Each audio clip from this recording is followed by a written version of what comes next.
বিষণ্ণতার ৫টি সাধারণ লক্ষণ যা সবারই জানা প্রয়োজন। এই ৫টি লক্ষণ আপনার ভিতরে অথবা আপনার আশেপাশে যারা আছে তাদের ভিতরে যদি দেখেন, দ্রুত চিকিৎসা নেওয়া অবশ্যই দরকার হবে। আপনার যে যদি জানেন যে এই যে সুইসাইড হয় বা মানুষ নিজেকে ক্ষতি করতে চায়, এর অন্যতম প্রধান কারণ হচ্ছে এই বিষণ্ণতা। বিষণ্ণতা যদি অতিরিক্ত পরিমাণে কারো ভিতরে থাকে বা অনেক দিন ধরে থাকে, তখন মানসিক রোগগুলো কিন্তু আরও সমস্যা তৈরি করে এবং সেই যে লক্ষণগুলো যেগুলো বিষণ্ণতার ভিতরে থাকে, সেখান থেকে অন্যান্য মানসিক রোগগুলো কিন্তু তার ভিতরে চলে আসে। অতিরিক্ত পরিমাণে বিষণ্ণতা তার ভিতরে হ্যালুসিনেশন এবং যে কি বলে যে সে কোনো একটা বিষয় দেখছে না, কিন্তু সে মনে করছে যে আমি দেখছি। তার ভিতরে ডিলিউশন হয়, বিভিন্ন রকম ভ্রান্ত ধারণা তার ভিতরে চলে আসে। সো এখানে প্রথমেই যে কাজটি হবে যে আপনি যদি আইডেন্টিফাই করতে পারেন আপনার ভিতরে বিষণ্ণতা রয়েছে, তাহলে কি করণীয় সেটি বুঝতে পারবেন।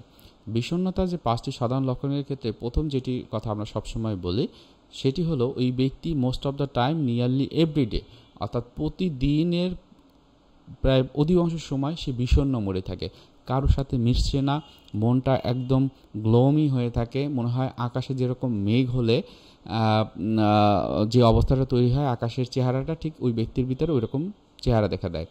২ নম্বরে যে বিষয়টি, এটিও খুবই গুরুত্বপূর্ণ, ওই ব্যক্তি আগ্রহ হারিয়ে ফেলে। যা আগে তার পছন্দ ছিল তা এখন পছন্দ হচ্ছে না, মন মতো হচ্ছে না। ৩ নম্বরে অনেকের ভিতরে যেটা হয়, অনেক বেশি ক্লান্তি অথবা শক্তিহীনতা দেখা দেয়।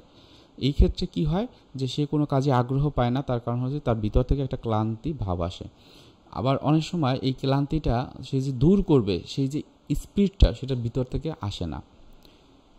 ৪ নম্বরে যেটা হয়, ঘুমের সমস্যা হয়। ঘুমের সমস্যাটা কি, ওই ব্যক্তি হয়তো বা অতিরিক্ত পরিমাণে ঘুমায় অথবা একদম সারা রাত জেগে থাকে, দিনের পর দিন রাতের পর রাত সজাগ থেকে কাটিয়ে দেয়। অনেক সময় দরজা বন্ধ করে রাখে। প্যারেন্টসরা বা গার্ডিয়ান যারা থাকে তারা এটাকে ভয় পায়, দুশ্চিন্তা করে, এবং যখন এটা বেশি হয়ে যায় তখন এটা কিন্তু ক্লিনিক্যাল ডিপ্রেশন হিসেবে চলে আসে। অতিরিক্ত পরিমাণ ডিপ্রেশন থাকলে সেক্ষেত্রে কিন্তু এটা হসপিটালাইজ করারও দরকার হয়ে পড়ে। কিন্তু মোটামুটি বা জেনারেল সেন্স যদি থাকে, অল্প কিছু তার সমস্যা হচ্ছে, তখন কিন্তু কাউন্সিলিং বা সাইকোথেরাপি ভালো কাজ করে। ৫ নম্বরে যে বিষয়টি আসে সেটা হলো অন্যকে দোষারোপ করা অথবা নিজেকে দোষারোপ করা। আমরা বলি এই ব্যক্তির লাইফ পজিশনটা অনেক সময় থাকে I am not okay, you are not okay.